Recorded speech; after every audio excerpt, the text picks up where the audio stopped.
Good day, everyone, and welcome to another thought-provoking episode of Japan Journal, streaming live on GNN, the Global News Network, a proud division of Totown Communications Company Limited. I'm your host, Mal Adams, and I'm delighted to have all of our global audience tuned in today as we navigate the complexities of the current U.S. presidential campaign between Kamala Harris and Donald Trump. Tonight, we'll explore the intricate relationship between media, politics, and power. The media not only shapes our perceptions, but also plays a pivotal role in maintaining or challenging societal structures. So let's dive right into this critical discussion, beginning with the role of media in democracy, right here on Japan Journal. You're tapped into Japan Journal with Mal Adams, the internet's #1 weekly English-language online cybercast from Japan, streaming on GNN, a division of Totown Communications Company Limited, Japan.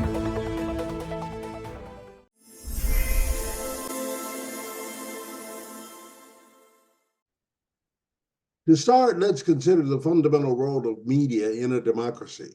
Media serves as the fourth estate, as it's called, a watchdog that should inform the public and hold power accountable. However, this role is often compromised. Instead of fostering an informed electorate, the media can perpetuate narratives that align with the interest of the ruling elite, more times than not. And this creates a paradox. While media is essential for democracy, it can simultaneously undermine it when it fails to challenge the status quo. Next, let's examine how the media critiques the ruling elite. On the surface, it may appear that the media holds powerful figures accountable. However, a closer look reveals that critiques are often superficial, emerging only when there are divisions within elite circles. Democrats, Republicans, candidate for president, candidate for vice president. This selective criticism helps to maintain the illusion of a free press, while ensuring that the dominant narrative remains intact, thereby reinforcing existing power structures. So let's delve into the concept of the propaganda model, which posits that media serves elite interests by filtering out dissenting information. This model suggests that media outlets prioritize profit and the desires of advertisers over the public interest. As a result, critical perspectives that challenge the dominant ideology are marginalized at best. And the implications are profound, and the public is left with a narrow view of reality shaped by those in power. Ownership, concentration in the media industry is another critical issue. A small number of wealthy families and corporations control most media outlets, prioritizing profit over the dissemination of diverse viewpoints. Ownership concentration in the media is another critical issue. A small number of wealthy families and corporations control most media outlets, prioritizing profit over the dissemination of diverse viewpoints. This concentration leads to homogenization of content, stifling innovation and critical analysis. And when a few entities control the narrative, it raises questions about who really gets to define the news and whose stories are prioritized. The dependency on advertising revenue creates a conflict of interest for media organizations. This financial pressure compels outlets to produce content that appeals to advertisers rather than informing the public. As a result, sensationalism often trumps substantive journalism, leading to a culture where entertainment values overshadow the pursuit of truth. This shift not only distorts news coverage, but also diminishes public trust in the media. The relentless demand for content forces media outlets to rely on government and corporate sources for news. This reliance can lead to a lack of critical scrutiny, as journalists may hesitate to challenge their sources for fear of losing access.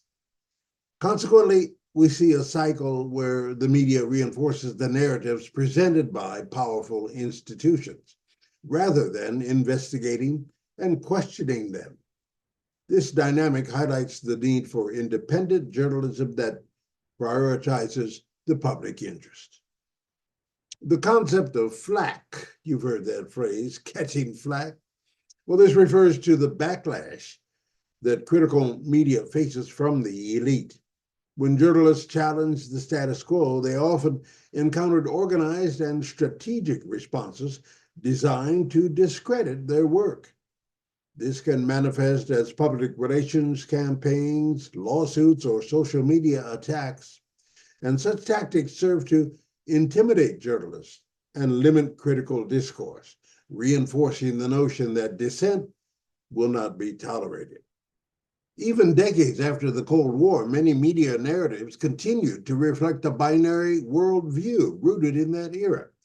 This mentality simplifies complex geopolitical issues into a narrative of good versus evil, often framing countries within a Western-centric perspective. Such reporting not only oversimplifies global affairs, but also perpetuates a sense of moral superiority among Western audiences. This framing can lead to misunderstandings and conflicts, as it ignores the rich tapestry of global perspectives and the nuances of international relations. Next, we'll explore the bias inherent in global reporting. The media overwhelmingly favors narratives that align with Western allies, often sidelining or demonizing those that do not. This bias shapes public perception and can influence foreign policy, as audiences are led to believe that certain countries are inherently good or bad.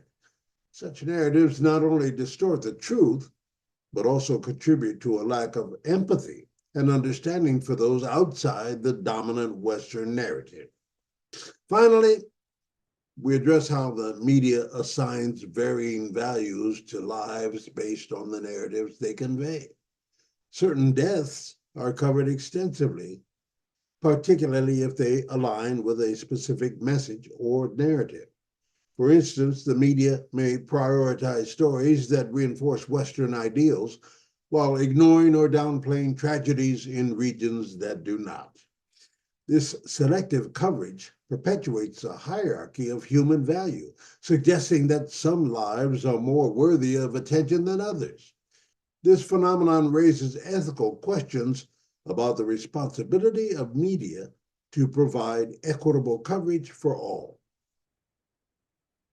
So as we wrap up today's episode, we've examined how media not only serves as a source of information, but also functions as a crucial player in the dynamics of power and democracy. From the critique of the ruling elite to the biases in global reporting, it's clear that the media landscape is complex and fraught with challenges. To navigate this landscape, we must remain vigilant consumers of information, questioning the narratives presented to us and seeking out diverse perspectives. If you found value in our discussion today, please like, subscribe, share, and comment below. Your engagement helps us continue exploring these critical issues. And so until next time, I'm Mal Adams, and this has been Japan Journal. Stay informed and stay connected. Thank you very much and good day.